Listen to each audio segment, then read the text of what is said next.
Hello viewers, আসসালামু আলাইকুম। কেমন আছেন সবাই? আশা করছি সবাই ভালো আছেন।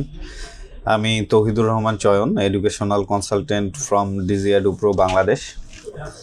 আমি প্রতিদিনই চেষ্টা করি আপনাদের সামনে নতুন নতুন বিষয় নিয়ে আলোচনায় আসার। আজকেও সেরকম নতুন একটি টপিক নিয়ে আমি আলোচনায় এসেছি, যেটা অবশ্যই সব স্টুডেন্ট এবং গার্ডিয়ানদের আলোচনার একটা মুখ্য বিষয়। সব স্টুডেন্টরাই মূলত জানতে চায় বিষয়টি। তো টপিকটা হচ্ছে এরকম যে চায়নাতে আসলে স্কলারশিপ পাওয়া আর স্কলারশিপ ধরে রাখা, এই দুটোর মধ্যে আসলে পার্থক্যটা কী।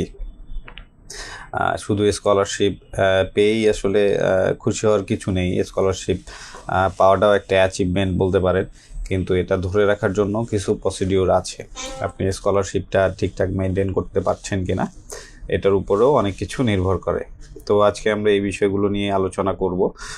স্কলারশিপ পাওয়া যে বিষয়টা, সেটা হচ্ছে স্কলারশিপ যখন কোনো একটা স্টুডেন্ট পায়, ইউনিভার্সিটি আসলে কি কি দেখে বা কোন কোন বিষয়গুলোর উপর তাকে ডিপেন্ড করে তাকে স্কলারশিপ দেয়, আমরা সেটা নিয়ে প্রথমে আলোচনা করি যে স্কলারশিপের ক্ষেত্রে ইউনিভার্সিটিগুলো আসলে কি দেখে।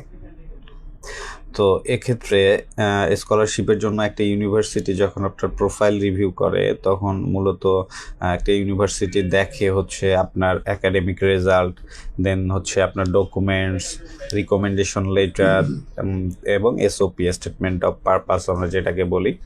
মূলত এই বিষয়গুলোর উপর ডিপেন্ড করে আপনাকে হচ্ছে স্কলারশিপগুলো দেওয়া হয়। এটা হলো মূলত হচ্ছে এন্ট্রি লেভেল এভালুয়েশন আমরা বলতে পারি এটাকে। তো একটা ইউনিভার্সিটি কোন কোন বিষয়ের উপর স্কলারশিপ দেয়: একাডেমিক রেজাল্ট, ডকুমেন্টস, রিকমেন্ডেশন এবং হচ্ছে এসওপি। এগুলোর উপর ডিপেন্ড করে একটা ইউনিভার্সিটি আপনার স্কলারশিপটা ঠিক করে। দেন আমরা আসি যে স্কলারশিপ ধরে রাখা এই বিষয়টা। এখানে শুরু হয় আসলে আসল চ্যালেঞ্জটা এখানেই শুরু হয় যে স্কলারশিপটা আপনি কিভাবে ধরে রাখবেন, বা আপনি প্রথম সেমিস্টারে যে স্কলারশিপটা পেয়েছেন দেন হচ্ছে এটা কীভাবে ইনক্রিজ করবেন বা এটা কিভাবে ধরে রাখবেন, সেই বিষয়গুলো নিয়ে আলোচনা করি।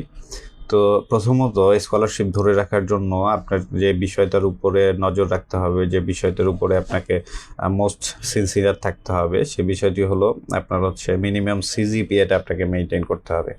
স্কলারশিপ কন্টিনিউ করার জন্য যে সিজিপিএটা আপনার মুখ্য থাকে, যেটা যে এটা ওভারকাম করতে হবে, সেই মিনিমাম সিজিপিএটা আপনাকে ধরে রাখতে হবে। দেন হচ্ছে আপনার যে অ্যাটেন্ডেন্স, আসলে অ্যাটেন্ডেন্সের উপর আপনার স্কলারশিপটা অনেকাংশেই নির্ভর করে। বিশেষ করে যেসব স্টুডেন্ট স্কলারশিপে যায় তাদের জন্য আসলে অ্যাটেন্ডেন্সটা অনেক গুরুত্বপূর্ণ একটি বিষয়, এবং এক্ষেত্রে একটা স্টুডেন্টকে অ্যাটেন্ডেন্স 80%-এর উপরে থাকতে হয়, 80% বা এর উপরে। আসলে সাধারণত বিভিন্ন ইউনিভার্সিটিতে 70-80%ও থাকে। তো নর্মালি আপনার জন্য সেফ জোন হচ্ছে আপনার 80% প্লাস হচ্ছে আপনার অ্যাটেন্ডেন্স থাকতে হবে। দেন হচ্ছে নো একাডেমিক ওয়ার্নিং। আসলে একাডেমিক কোনো ওয়ার্নিং থাকা যাবে না। একাডেমিক ওয়ার্নিংগুলো মূলত আসে এইভাবেই যে আপনার অ্যাটেন্ডেন্স ঠিক নেই, অ্যাটেন্ডেন্স আপনার 70%-এর কম হলে সাধারণত একটা করে ওয়ার্নিং আসে। তাই হচ্ছে একাডেমিক ওয়ার্নিং থাকা যাবে না। দেন হচ্ছে আপনার ডিসিপ্লিনারি কোনো ইস্যু থাকা যাবে না। ডিসিপ্লিনের বিষয়ে যে রুলসগুলো আছে সেগুলো আপনাকে খুব সচেতনভাবে মেনটেন করে যেতে হবে। এটা না করলেও এগুলো আপনার স্কলারশিপের উপরে ইফেক্ট ফেলবে। দেন যেটা আসে সেটা হচ্ছে সেমিস্টার ইভ্যালুয়েশন। তো আপনি যখন ইউনিভার্সিটির স্কলারশিপ ধরে রাখতে যাবেন, কন্টিনিউ করতে যাবেন, আপনাকে এই বিষয়গুলো খেয়াল রাখতে হবে। আমি আবারও বলে দিই পয়েন্টগুলো। সেটা হচ্ছে আপনার মিনিমাম সিজিপিএ মেনটেন করতে হবে। দেন হচ্ছে আপনার অ্যাটেন্ডেন্স 80% বা 80% প্লাস থাকতে হবে। নো একাডেমিক ওয়ার্নিং, একাডেমিক কোনো ওয়ার্নিং থাকা যাবে না। নো ডিসিপ্লিনারি ইস্যু এবং সেমিস্টার ইভ্যালুয়েশন। আসলে স্কলারশিপ রিনিউয়াল হয় হচ্ছে আপনার পারফরমেন্সের উপর। পারফরমেন্স যদি ড্রপ করে তাহলে আপনার এই স্কলারশিপটা নাও থাকতে পারে বা কমে যেতে পারে। দেন আমরা আসি যে ভুলগুলোতে স্কলারশিপ আসলে কেটে যায়, যে ভুলগুলো করলে আপনার স্কলারশিপটা নাও থাকতে পারে বা আপনি স্কলারশিপ থেকে বঞ্চিত হতে পারেন, সেই বিষয়গুলো নিয়ে আলোচনা করি। তো আপনার স্কলারশিপ কেটে যাওয়ার প্রথম ও প্রধান কারণ যেটা হয়ে থাকে সেটা হচ্ছে ক্লাস মিস করা। আসলে চায়না পড়াশোনার ব্যাপারে অত্যন্ত সচেতন। চায়না পড়াশোনার ব্যাপারে খরচ কম, আপনি টিউশন ফিস ফ্রি পাচ্ছেন বলতে গেলে স্কলারশিপে। কোনো কোনো ক্ষেত্রে আপনি ডরমিটরিও ফ্রি পান এবং স্টাইপেনও পেয়ে থাকেন। সো বুঝতে পারছেন তারা পড়াশোনার ব্যাপারে কীরকম সিনসিয়ার। সো আপনার হচ্ছে ক্লাস কোনোভাবেই মিস করা যাবে না। দেন যে বিষয়টা আসে সেটা হচ্ছে কোনো এক্সামে আপনার ফেল থাকা যাবে না। কোনো এক্সামে যদি আপনি ফেল করেন তাহলে আপনার স্কলারশিপটা কেটে যেতে পারে। সো ট্রাই করবেন পড়াশোনা ঠিকভাবে করার, অ্যাটলিস্ট যেন কোনো সাবজেক্টে আপনার ফেল না থাকে। দেন হচ্ছে একাডেমিক প্রভিশন থাকা যাবে না। তারপর রুল ভায়োলেশন, কোনো রুল ব্রেক করা যাবে না। অ্যাজ এ স্কলারশিপ স্টুডেন্ট আপনার জন্য যে রুলসগুলো রয়েছে সেগুলো সবসময় মেনটেন করে চলার চেষ্টা করবেন এবং কোনো রুলস যেন ব্রেক না হয় এদিকে খেয়াল রাখবেন। আরেকটা যেটা মোস্ট ইম্পর্টেন্ট বিষয় সেটা হচ্ছে illegal part time job. China আসলে শিক্ষার্থীদের জব করার জন্য পারমিশন দেয় না, বিশেষ করে ডিপ্লোমা এবং ব্যাচেলর ক্ষেত্রে। তারপরও এক্সেপশন কিছু আছে, আপনি জব করতে পারবেন, কিন্তু এ ব্যাপারে আপনার ইউনিভার্সিটি, দেন হচ্ছে আপনার পুলিশ ক্লিয়ারেন্স এবং আরও কিছু বিষয়ের উপর নির্ভর করে আসলে আপনি পার্ট টাইম জবটা করতে পারবেন। কিছু পারমিশন এবং কিছু রেস্ট্রিকশন রয়েছে। যদি এগুলো মেনটেন না করে আপনি নিজে থেকেই কোনোভাবে বাইরে আলাদা জব করার ট্রাই করেন এবং এটা যদি কোনোভাবে অথরিটি জেনে যায় তাহলে কিন্তু আপনার স্কলারশিপটা কেটে যেতে পারে। আসলে অনেক স্টুডেন্ট ভাবে যে একটু সমস্যা হলে হয়তো কিছু হবে না, এটা আমি ওভারকাম করে নিতে পারবো, কিন্তু আসলে অরিজিনালি যেটা বিষয় সেটা হচ্ছে আসলে সিস্টেমটা অনেক স্ট্রিক্ট। সো এই বিষয়গুলো করা যাবে না, এগুলো সবাই অ্যাভয়েড করে চলবেন, তাহলে আশা করি এটা আপনার স্কলারশিপে কোনো ধরনের ব্যাড ইম্প্যাক্ট ফেলবে না। দেন আমরা আসলে আলোচনা করলাম যে স্কলারশিপ পাওয়াটা আসলে কিভাবে পাওয়া যায়, স্কলারশিপটা ধরে রাখতে হয় কিভাবে, এবং কোন ভুলগুলো করলে স্কলারশিপ কেটে যেতে পারে।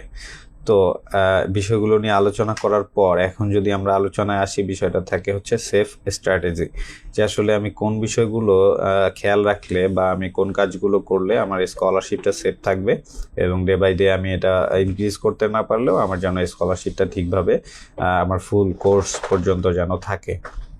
এই বিষয়ে কিছু সাজেশনস দিয়ে নেই। সেটা হচ্ছে ফার্স্ট অফ অল আপনার হচ্ছে সেমিস্টারে ফোকাস থাকতে হবে। আপনি যেন একটার পর একটা সেমিস্টারে আপনার রেজাল্ট ইনক্রিজ হয়, আপনার সিজিপিএ যেন ভালো থাকে, এটা একটা গুড ইম্প্যাক্ট।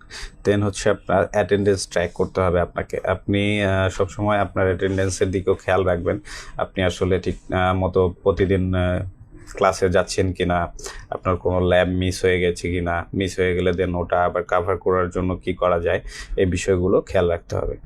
দেন হচ্ছে আইও কমিউনিকেশনে স্ট্রং হতে হবে। আইও কমিউনিকেশন বলতে ইন্টারন্যাশনাল অফিস, প্রতিটা ইউনিভার্সিটিতেই ইন্টারন্যাশনাল অফিস রয়েছে যারা ইন্টারন্যাশনাল স্টুডেন্টদেরকে বিভিন্ন বিষয়ে সহযোগিতা করে থাকে, এবং আইও অফিসকে আমরা বলতে পারি যে স্টুডেন্টের জন্য as a local guardian. So IO অফিসের সাথে অবশ্যই আপনার কমিউনিকেশন স্ট্রং থাকতে হবে। দেন যে বিষয়টা আসে সেটা হচ্ছে আপনার একাডেমিক যে অ্যাডভাইজার থাকেন তার সাথে আপনার ভালো একটা রিলেশন বিল্ড আপ করা। একাডেমিক অ্যাডভাইজার আপনার বিভিন্ন বিষয় নিয়ে সহযোগিতা করবে, আপনাকে বিভিন্ন বিষয় নিয়ে হেল্প করবে, সাজেশনস দিবে। সো সবসময় ট্রাই করবেন যে আপনার যে একাডেমিক অ্যাডভাইজার তার সাথে যেন আপনার রিলেশনটা ভালো থাকে, গুড থাকে, তাহলে এক্ষেত্রে আপনি বিভিন্ন বিষয়ে অনেক অ্যাডভান্টেজ পেয়ে যাবেন। তো আসলে স্কলারশিপ পাওয়াটা মূলত এটা একটা অ্যাচিভমেন্ট, কিন্তু আসলে ধরে রাখাটা এটা একটা ডিসিপ্লিন। আপনি স্কলারশিপ আপনার প্রিভিয়াস রেজাল্ট, আপনার প্রিভিয়াস একাডেমিক রেজাল্ট, আপনার প্রিভিয়াস অ্যাক্টিভিটিস দিয়ে আপনি আসলে স্কলারশিপটা পান। তো সেটা ধরে রাখার জন্য আপনার প্রেজেন্ট অ্যাক্টিভিটিস ভালো হতে হবে, আপনার প্রেজেন্ট রেজাল্ট ভালো হতে হবে। এই কারণে বলছি যে আসলে স্কলারশিপ যদিও একটা অ্যাচিভমেন্ট, কিন্তু এটা ধরে রাখাটা ডিসিপ্লিন। আর স্কলারশিপ শুধু অ্যাওয়ার্ড না, আসলে এটা একটা রেসপন্সিবিলিটি, আপনার উপর অনেক দায়িত্ব চলে আসে। এই জিনিসগুলো আপনাকে ঠিকভাবে পালন করতে হবে, তাহলে আপনি ইনশাল্লাহ সেফ জোনে থাকবেন এবং আপনার স্কলারশিপও অক্ষুণ্ণ থাকবে। তো আশা করছি আজকে আমি আপনাদেরকে বোঝাতে পেরেছি যে আসলে স্কলারশিপটা ইউনিভার্সিটি থেকে কিভাবে পাওয়া যায় এবং স্কলারশিপ পাওয়া এবং এটা ধরে রাখাটার মধ্যে আসলে পার্থক্যটা কি, আপনি কিভাবে আপনার স্কলারশিপটা ধরে রাখবেন এবং কি কি ভুলগুলো করলে আপনার স্কলারশিপটা কেটে যেতে পারে। তো এইসব বিষয় নিয়ে আজকে আলোচনা করলাম, আশা করি সবাই বুঝতে পেরেছেন। তারপরেও যদি কোনো কোশ্চেন থাকে আপনাদের, তাহলে অবশ্যই আমাদের কমেন্ট বক্সে জানাবেন। আমাদের অভিজ্ঞ কনসালটেন্টরা আপনার সেই সমস্যাটি নিয়ে আলোচনা করবে এবং আপনাকে বিস্তারিত অথেন্টিক ইনফরমেশন দিয়ে সহযোগিতা করবে। এছাড়াও আমাদের ডিজিএডু প্রো বাংলাদেশ পেজে নক করতে পারেন, সেখানেও আমাদের অভিজ্ঞ কনসালটেন্টরা আপনাদেরকে অথেন্টিক ইনফরমেশন দিয়ে সহযোগিতা করবে। তো আজকে এ পর্যন্তই, সবাই ভালো থাকবেন, সুস্থ থাকবেন, আল্লাহ হাফিজ, আসসালামু আলাইকুম।